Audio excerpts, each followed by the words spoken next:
the Israeli mindset is still very, very limited, and very limited to certain points of view. And all the rest don't interest most of Israelis.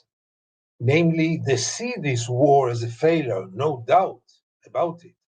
But it is a failure only because it did not achieve the Israeli goals. And above all, Israel failed in releasing the hostages.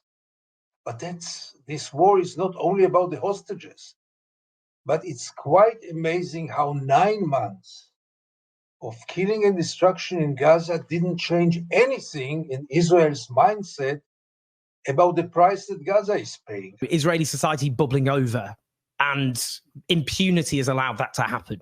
I mean, this is a case study of what happens when you have a society which is overwhelmed by, sentiments which are often pretty genocidal, I would say, but there's nothing to keep it in check. It's armed and backed by a superpower.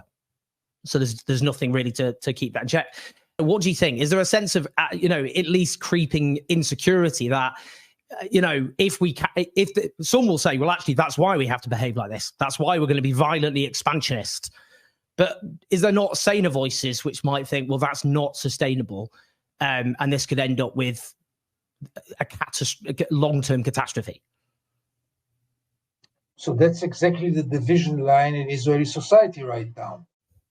Those who think that it's not sustainable for a long time, and those who think that because it is so dangerous, we should do whatever we are doing now, that it is an existential war, for example.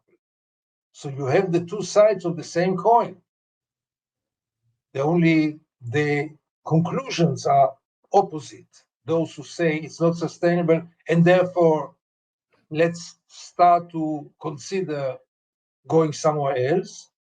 And those who say this is not sustainable, so therefore let's become really crazy and do anything possible to save this country by force, by power, by violating any international laws, by mass killings, by genocide, by anything, because we are living on our existence.